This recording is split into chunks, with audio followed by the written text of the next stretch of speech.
WMEL News Time is 1:05. Helping Seniors with Joe Steckler is next. AM 1060 WMEL. The views expressed on the following program are those of the hosts, callers, and guests, and are not necessarily those of WMEL staff, management, or advertisers. This is Joe Steckler, folks, your host for Helping Seniors, the radio arm of Helping Seniors of Brevard Incorporated. Our job, our mission, is to inform, to educate, and to connect seniors and those that care for seniors with resources that can help them in their aging process and in trying to live the best possible life they can on reduced incomes. And very, very importantly, learn how to access the many wonderful resources we have in Brevard County that can help you do all this. We have an information specialist, Kay Kaiser, that you can reach at area code 321-473-7770, and Kay can help connect you with the resources that can do the things that we talk about on this radio show, that we talk about in our newspaper columns, and what we do on our television shows. It's important that you understand all this because the aim is to help you, not help us, but help you. And to make all this possible, we have sponsors. And the sponsors are, in the main, are connected with senior services. Our sponsors include Kindred at Home, which is the former Gentiva Home Health Care Service, and that's also anchored by Kindred Hospital down there across from the airport, a long-term hospital care hospital. The Eye Institute, Dr. Lee Sheldon, Bill Johnson, elderly attorney, radio station WMEL, this station. Wusthof Hospital Systems, Levin Home Care, Atlantic Shores Rehabilitation, Ebony News Today, Riverview Senior Resort, and Organized Creative Designs. And don't be fooled by the name of that, because what that is a service, folks, to help seniors downsize. And this is something that's extremely important. And my panelist today is going to talk about a little bit about seniors downsizing and how good real estate agents can help seniors when they want to move, when they want to get into the type of house and the size of house that they need as they get older. So those are some of the main sponsors for our show that I'll mention some more in the second half.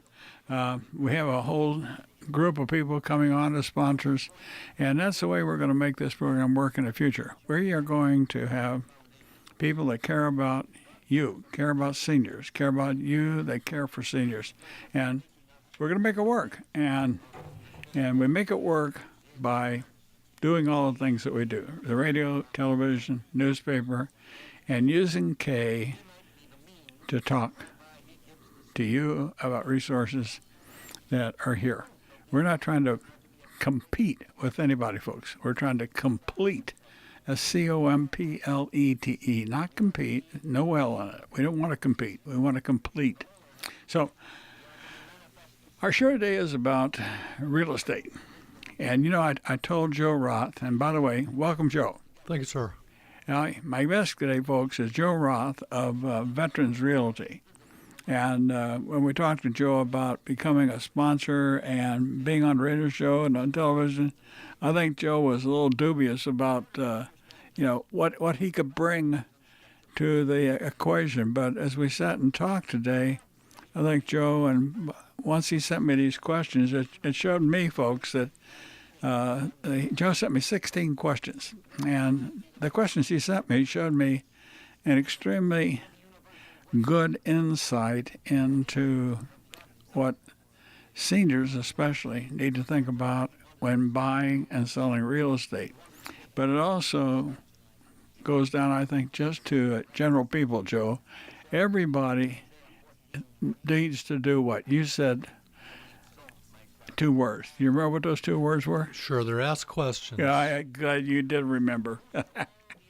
You got good short-term memory. Today. Why is that important, Joe?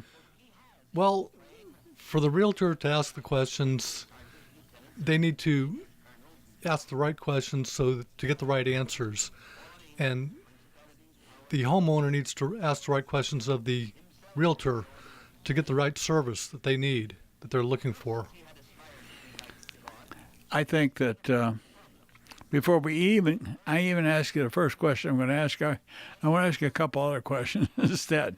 When we talk about asking the right questions, in your experience, and you've been in a real estate business, about 16 years? That's correct, yes. What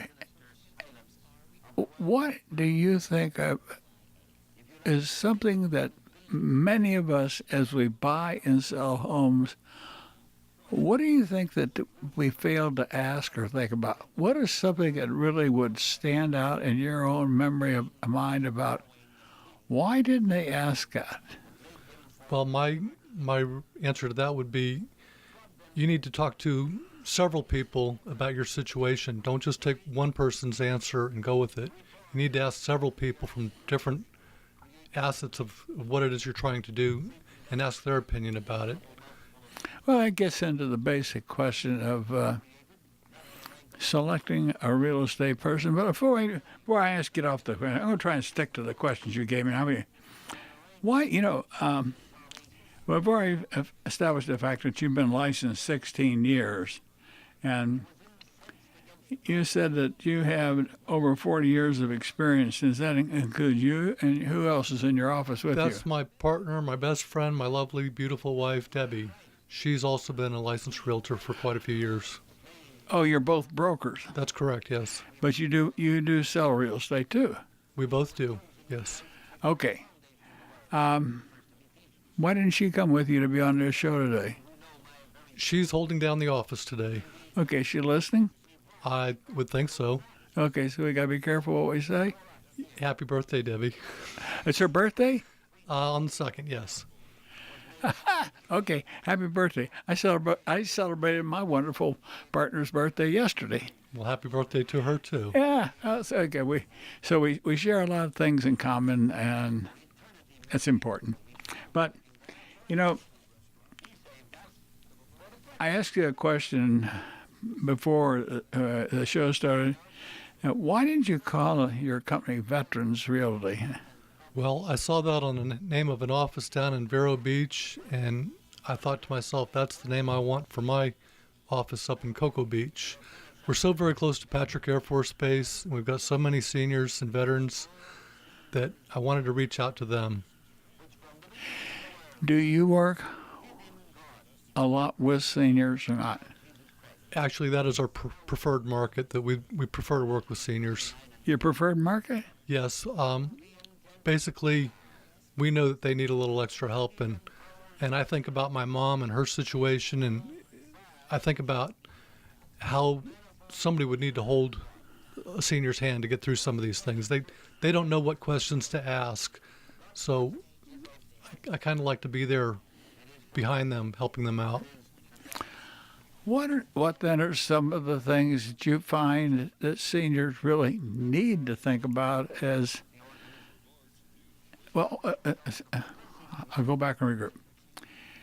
You say that you help a lot of seniors. Do you help a lot of seniors downsize or simply move out of their home to go into assisted living facilities or with other family members? We do both, all of the above. People that have had a good life, but it's November in their life and they need to do something, and they're not sure what to do next. And so when they reach out to us, we can talk to them, ask them if they're in communication with their kids or somebody else significant. We just need to ask them the questions to find out what is the right next step for them.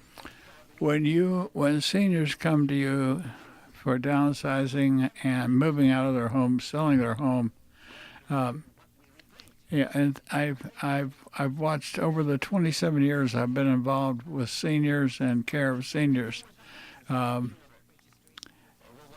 of the most dysfunctional parts of the whole job has been to get the families, children especially, to understand what parents want when we say, I don't want to keep this house. I want something smaller. I've enjoyed living on the water, but it's time for us to move out of here.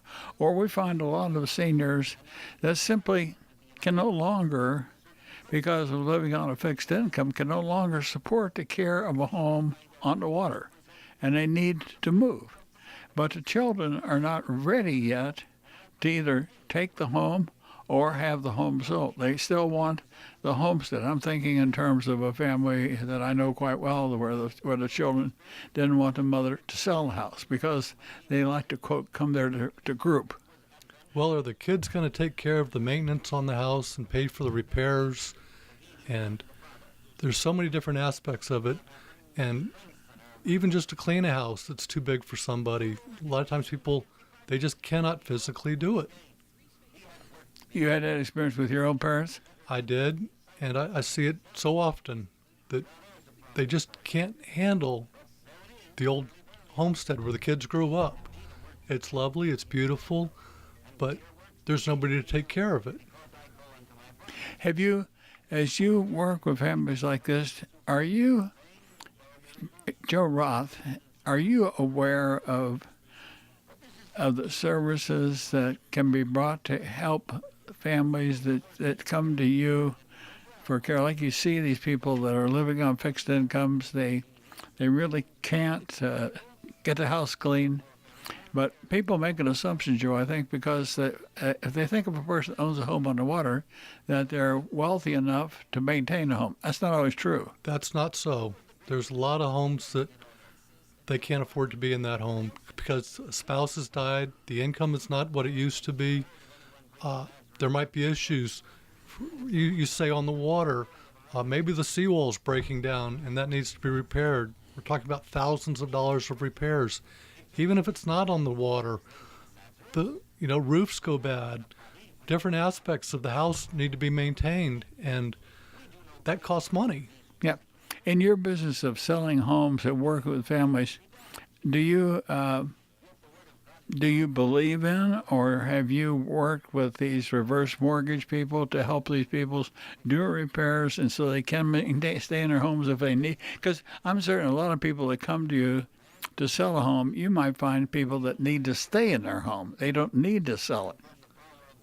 In some cases, reverse mortgages are very good. For some people, it doesn't work. The big benefit I've seen with reverse mortgages is when people want to buy a home, they only need to put down 50% and they don't have to make another payment the rest of their life. And they can live in it without making another payment, and it can be passed on to their heirs. That's where a reverse mortgage I see is handy.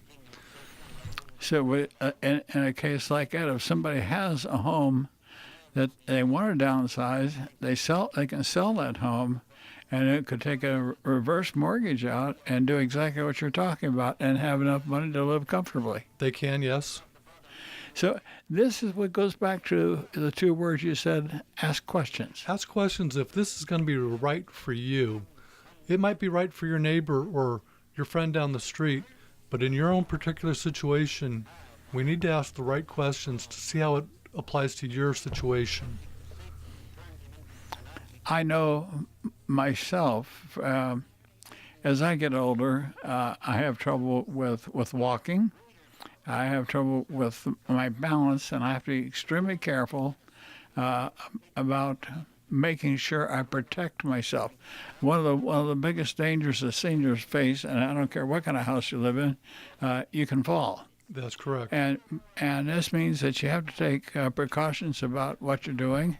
And I make no bones about telling people that I keep a rollator in the trunk of my car, and I have a rollator at home. And I don't mind using that rollator because I know it makes it safer for me. And one of the things I worry about most is falling. And I think that's another reason why people need to think about buying and purchasing a home as you get older.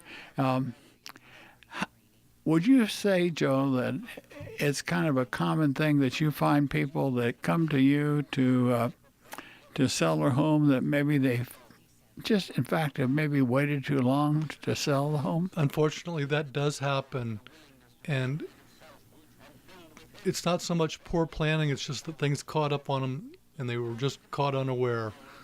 They didn't realize that this tile floor that we put in is going to be so hard on our feet, and it's very hard on the body. They didn't realize that the kids may or may not want the house, and we need to plan for them. Sometimes if the kids, the heirs, are left a home, they're not prepared to take on this project of owning this home. They might live out of state or out of the area, and it's a nice gesture, but it's not what the kids either they want or they've planned for themselves to take on this home. So they end up... Oftentimes the kids will get it and it'll either fall into disrepair or they'll end up selling it for a lot less than its true value because they just want to wash their hands of it. That is a sad thing when you start thinking about a good piece of real estate. You made a comment about buyers, about what should seniors know about selling real estate in today's market. That's really a good question. What are some of the things the seniors should really start to think about? Well, a lot of those, some of us are savvy in computers, some of us are not, and you don't necessarily have to be. If you're going to sell real estate, you need to hook up with the right realtor, and you need to interview several to find that right person. And you need to ask questions, and you need to watch and make sure that they're asking the right questions of you. And if you do have questions, write them down so that you can get them answered. How does somebody that is really, when my wife and I, we were senior citizens when we built our first home, and if we did it again today, we would certainly do it differently than we did the first time we did it. But luckily, we made some decisions that enabled us to stay in our home as we've gotten older. We were smart enough to put in a level floor. We don't have ups and downs in the house. We don't have narrow passageways. We can move about the house freely. Of course, over the current course of a 38-year military career, and my wife living all over the world too, before we married, we've got a collection of stuff. And when you start talking about downsizing, we would love to be able to give some of that stuff, quote, to our grandchildren, but they're not ready to take the stuff yet. And do you get that comment a lot when you work with people about selling? That is a problem. A lot of people have a lot of beautiful, nice stuff, and they want to either give it to the kids or sell it or to do whatever they want to do with it. But the thing to remember is it has to be addressed. It has to be addressed sooner than later because you don't want it to just go to the garbage if it's nice stuff. You need to plan. If it is garbage, you need to throw it out. You need to ask the family members, hey, do you want this? And if not, either sell it or give it to a charity that can use it. That's really, really good advice. Because if something were to happen to you, you wouldn't want just anybody coming in and, here, I want this and I want that. Well, no, maybe John or Janie wanted this or that. You want to make sure it goes to the right people in the right places and who can you benefit the most rather than just it goes to the curb. That'd be terrible. Yeah, I remember one time a couple of grandchildren were visiting us, and one of them was in my office with me, and I asked her, I said, look around this room and tell me 2 things you want me to put your name on. That's beautiful. And she did that. And it didn't take her any it was no effort at all for her to make a decision as what she wanted. But you know, Joe, what the girl picked was a picture of me and something else that she knew that I treasured a lot. And she wanted something that meant a lot to me to be hers to take and keep the rest of her life. And I have gotten that from several of our grandchildren. And I think that as we think about downsizing and think about selling, that we should really think about what is it that our family members really want. Many times we don't know what they want. What might seem like something insignificant to us means a great deal to them. They want to remember you, and you want to be remembered. And that little bit of a legacy is something that so many people want and need. It's really important. You when you are working with families of senior citizens and trying to establish a price to sell a home, what are some of the, maybe we might call, arguments that you ever encounter? Well, condition, repairs that can be made that they either can't or they haven't been addressed. Of course, we can't change the location, but the big argument, there's no argument, but we have to look at the like-kind sales in the area. We can't expect to get $100,000 more for our house than the neighbors got for their house when it's a duplicate of what we've got. And we just need to ask questions and look around. Okay. Yeah, we're getting a music signal for our take our mid-show break, folks. We're gonna take a break right now. Come back, stay with us, because I haven't really even gotten into the questions that Joe wants me to talk about. So we'll do that on the second part of the show, because he's got some good questions that you need to think about. So stay with us. Hear Dave Ramsey weekdays 2 to 5 p.m. on AM 1060 WMEL.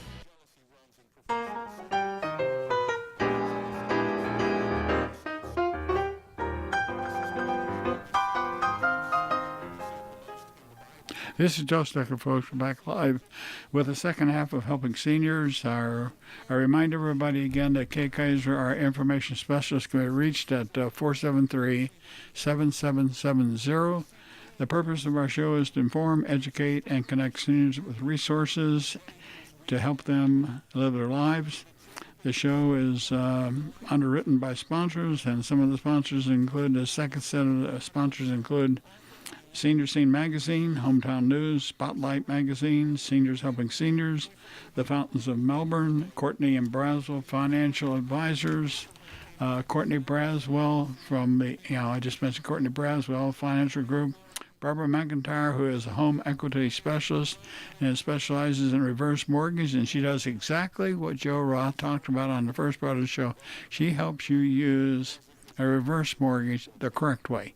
There are people out there that will do things an incorrect way, and that's some of the things Joe and I are talking about on the radio show today. Other sponsors include Ear Care, Vitas Hospice, Canadian Meds of Melbourne, Aldea Today, and one of our newest sponsors is the Barefoot Bay Tatler, and I'm very pleased. I just submitted my first column for the Tatler will be published probably in about 2 weeks. But for many years, we had a column in Barefoot Tatler when I was the executive director of the Brevard Alzheimer's Foundation, and we lost contact with him over the years. And I was reminded recently by Pat Reed of Barefoot Bay that Barefoot Bay citizens have a right to the same information that the rest of the county has, and that they would like to know more about what we're doing down in Barefoot Bay, and seniors need a better shake across the county, and I agreed 100% with him. And in fact, we had already established contact with Melba, who is the editor and publisher of the Barefoot Bay Tatler, and we'll be back in there, and we'll provide the same news and information to the south of the county as we try to do the rest of the county. But Today, my guest is Joe Roth of Veterans Realty. Joe, I never did even ask you what, a lot of people make notes. I don't want to wait till the tail end of the show and forget what's your phone number over there at Veterans Realty if somebody wants to give you a call based on what you and I are talking about on the show today? Well, Veterans Realty of Brevard can be reached at area code 321-868-1833. It's 321-868-1833. That's good. It's great. What is the real estate market like in Brevard County now? What are we seeing? Well, real estate in general is very cyclical. It goes up and down on pretty regular cycles. And right now there's a lot going on in the Brevard County area with the port expanding. And I don't know if you're aware of it, but there's been a lot of space shots going up lately. Oh, yeah. And between these port expansions, the space shots, and that all combines with Patrick Air Force Base. They're doing a lot of things out there right now. And that's bringing in people and jobs. And these people need a place to live. And right now, the market is getting a lot tighter with prices inching up. So you're saying that the bad days might be over? I wouldn't call them so much bad days. I would say that things are getting better right now. Okay. Well, let's go back to what you made a comment about the port and the space shots. There's really a tremendous effort on the part of the people that promote different things in the Titusville, North County area, where they're trying to do a lot to reface Titusville itself to make it look better, to get rid of some of the slum area. I maybe not a slum area is not the right word to use, but some of the rundown older areas in the Titusville area, clean all that up and attract people to the Titusville area. I think that's great, and hats off to them, and I hope them every success. What do you mean by that? Well, some places, like anywhere, some places need to be cleaned up, and it attracts the family. It attracts the family people that we want for our neighbors. Well, talking about our neighbors, and there's a key word we want to talk about in just a second on selling real estate and people that need to be able to think about. But one of the things that I never even thought about on the job market area. For many years, we've had Sun Cruise, Casino Lines, and all the other gambling ships out of the port up there. They do a tremendous amount of business, and we don't really think about some of the businesses that we do have with the gambling industry, with the cruise industry, with the space launch industry. There's a lot going on in Brevard County to help our real estate market expand. And we're starting to tap into the freight industry up at the port. That's part of the big expansion. And along with these numerous space shots that are going off of late and are predicted to go in the future, this is still the Space Coast, and we're living up to our name. In the 16 years that you've been selling real estate, you and Becky, Debbie. Why I said Debbie? Don't tell her about Becky. Debbie, I apologize. I don't hear that well sometimes. I have my right hearing aid has a tendency to work out of my ear, and they're going to fix that tomorrow out at the VA. They made a mold of the thing so that maybe this thing will stay in my ear. Everybody comments, they think that I have an extra ear sticking out sometimes. It's not what it is. It's my hearing aid coming out of my ear. But I get used to it, but the people that have to talk to me don't get used to it because I can't understand them, and they don't understand why. Anyway, I'll get that fixed tomorrow, folks. So maybe I'll do a better job of understanding what you're saying to me. But I think, Joe, selling and buying real estate, I've not done a lot of it. I've been sort of fortunate in my military career. I was able to rent when we needed to rent and able to purchase when we needed to purchase. But I can remember the days of 16% interest rates. And We survived that. We did. Today, with the interest rates being so low and so many ways for people to purchase a home, I sometimes wonder why more seniors haven't acquired their own personal residence. And what has been your experience? Do many seniors own their homes, or do A lot of them do, but for personal reasons, some of them have decided to rent. It's for some, it's a choice, and if they've chosen to rent, that's more power to them. But what is the rental market like now in Brevard County? It's pretty hot. Rentals don't stay on the market for very long. If something's for rent, it's getting shown and it's getting rented. But the rentals are extremely. You can actually probably buy a home for less money than you pay on a mortgage, a monthly mortgage, than you pay to rent it. That's correct. You can. It is. Things have switched around now with super low interest rates, and a lot of people working and saving for down payments, and the criteria to purchase a home is getting a lot easier these days. What do you mean by that? That's a question that I think a lot of people we don't understand.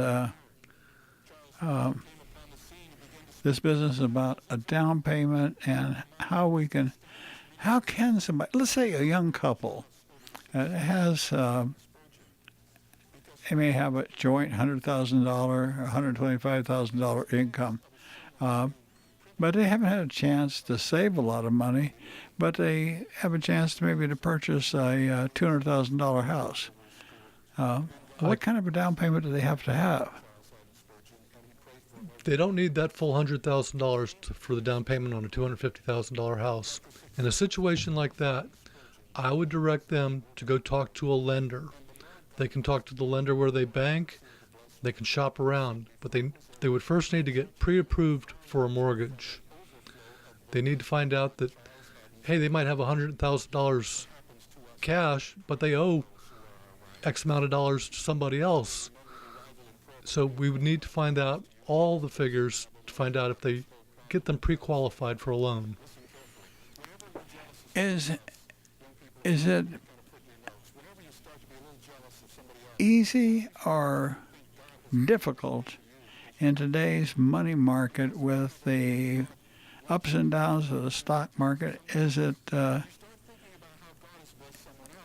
how difficult would it be for people to try to purchase the first home if they don't? You have to have a down payment, don't you? A down payment is good. However, there are a lot of first-time homebuyer programs that can make it very easy for you to get a home.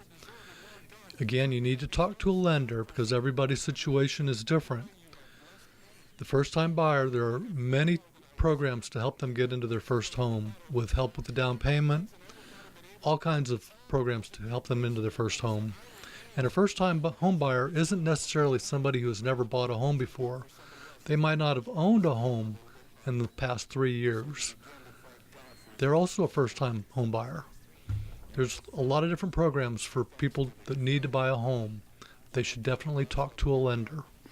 But I think in talking to a lender that a good real estate agent also has to work with that family, whether they're senior citizens or just people wanting to buy a home. There's so many other things that you have to consider about buying a home. For instance, who's going to take care of the yard? Yeah. Who's going to, if there's repairs to be made, or do you have other extra money set aside for it? If the place needs appliances, is there money set aside for that? You got to remember there's taxes on properties. But how about knowing whether the house is in the floodplain or whether it's insurable, and if it's insurable, what types of insurance are available to me? We live on a beach area, and I can't tell you the number of times that we just get a letter from a lender saying, or from the or from the insurance company saying, we're no longer insuring your home. So you have to go out and you got to find another insurance person. Well, that's all part of doing what they call due diligence. You need to talk to people and you need to ask questions. If it's insurance questions, you need to talk to an insurance agent. If it's lender questions, you need to talk to a lender. If they're real estate questions, you need to talk to a realtor. Which goes back again to how qualified is that person that I have selected to be my realtor. And the reason I'm very emphatic on this point is that when my wife and I bought a home many, many years ago in Washington, D.C., before the markets all went crazy, the person that sold the home, the broker, the mortgage person, she just insisted that we buy a type of insurance, title insurance. And years later, that came to be extremely important to us because in the process of selling the house years later, when the market was on the high end, we found out that years before somebody had done something that nobody knew anything about, but it was covered, the handling of that was covered under the title insurance that we had purchased. Well, hey, Joe, when you sell a home today, you go to a title office, and the title office provides title insurance. You're not going to sell a place here with a mortgage without getting title insurance, because they're going to do a search first to make sure that there's no liens or anybody says that, hey, I did this work on this property and I didn't get paid for it. They're going to check all that out. We don't want any surprises. And that's what this insurance is really for, in case something comes out of the woodwork that we didn't know about, so that will get taken care of. You're not going to get hit with a bill from somebody that owned the house before. The insurance will take care of that. This is why I think, Joe, that anybody that tries to buy or sell a house with themselves as the person in charge is probably making a very, very poor decision. And it can be very costly. They found that people that try to sell real estate on their own and not use a realtor, they usually take about 3% less than they would have gotten if they had a realtor. That's including all the commissions and everything you'd have to pay for. They're going to walk away with 3% less than if they had a realtor. Well, most people think it's like if I sell my car myself, if I sell my house myself, I'm going to save that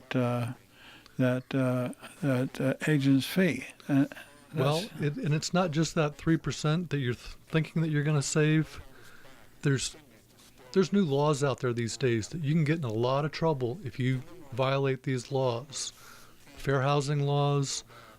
There's many new laws that have been enacted regarding real estate that you cannot cross the line, and you're going to get in a lot of trouble if you cross that line, and you might end up taking that house back. You might end up paying a lot of money for that mistake you made, that you thought you were saving so much money by not using a realtor.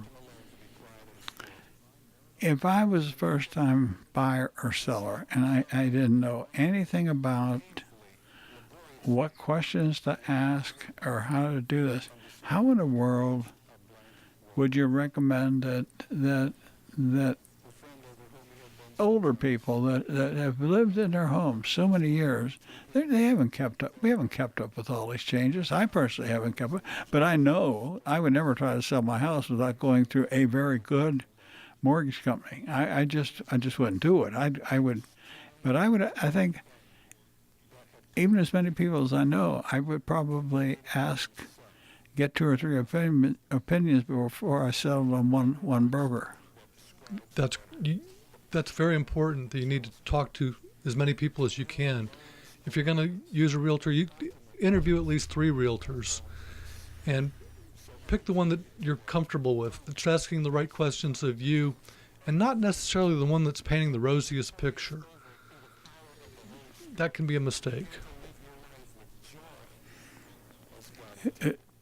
Say that again?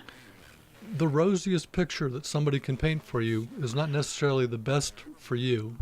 Okay, well, that goes along with the question I wanted to ask you. So many people have talked about, well, a house will sell better if it's furnished.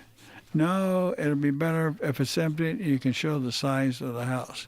How in the world do you decide on whether to sell the house furnished or sell the house empty? You can sell it, and you can sell it furnished, but not necessarily those furnishings aren't going to go to the buyer. But it's whether or not should I move my stuff out before I try to sell it, or should I go for the size of the house or what it could look like? Well, one of the very first things that we want to look at is before the furniture, we want to make sure that any repairs have been done, that the place looks clean. Cleanliness is a big seller. You can have your furniture in the house, but it needs to be free of any personal effects. All the pictures of the kids, the grandkids, they need to come off the walls and be put away. Less is best. You can stage the furniture. Have you ever walked into a model home or a model condominium and they've got it decorated sparsely, but it's very nice? Yeah. Well, that's what you want to do. You might have very nice furniture, but the buyers might not want your furniture. It's all negotiable. The furnishings can be negotiable, but you need to put away stuff. You need to declutter. You need to get stuff out of the way so that they can see the house itself. They don't want to walk in, and I'm sorry, they don't want to see your junk. No, I know exactly what you mean. You need to put your personal stuff away. Yeah. I got a quick your questions. You said here, how do you figure the right price? Everybody thinks their house is worth, it's very dear to them. I can get anything I want to get for the house, but that's not true. Well, you're going to get whatever somebody's going to give you, and they're not going to give you any more than what the fair market value of the property is. A realtor can research that. They'll look at the like-kind properties of your house, your condominium, or whatever you've got. They'll look at the like-kind sales, the recent sales in the area. They're going to look at the size. They're going to look at the location. They're going to look at any improvements you've done or not done. They're going to look at the nice new appliances. Have you got a new roof? How old is the roof? And such like that. And they're going to be able to look at things, and they're going to come up with a value of the house. It's a price range. If you want to sell the house quickly, you go for the lower part. If you don't need to sell so quickly, you stay on the higher side of the range. And all the people you've worked with in selling houses, do you ever go back and check on their satisfaction with the house? Sure, we do that all the time, and we get letters of thanks. We get referrals. People tell their mothers, brothers, sisters that, hey, we did a good job for them, and the people search us out.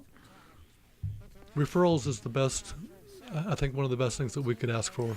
Well, the reason I ask that question is because I've been doing radio now 16 years, and this is the first time in 16 years that I've ever had a real estate agent on the radio show with me. And I've been through this experience a lot myself, but I often wonder what do other people think about buying and selling a home? How difficult is it to do this? I know that I've talked to so many senior citizens that the hardest thing in the world is to get rid of my wonderful possessions. Well, Joe, a lot of times people are afraid of things that they don't understand. So the big thing to do goes back to what we said in the very first part of the interview, ask questions. Find out, you can ask questions of your kids, next to your neighbors. Somebody, if you want to get rid of your stuff, ask them if they want it, or sell it. Yeah, we're getting a signal. We're gonna have to secure it for today. I'll get you back on again because there's a lot more to talk about. I appreciate your time. I've talked about 1/3 of the questions that you have, but I hope that you listeners have enjoyed listening to what Joe and I have talked about. Actually, it's easy to remember his name because it's the same name I have. But what's your last piece of advice you give to somebody about buying and selling a house, Joe? Don't jump into things without doing some research or having your realtor do some research on the property or pricing, such like that. Okay, give me that phone number again real quick. 321-868-1833. Thank you, Joe. We're out of time. Thank you, listener. I'll see you next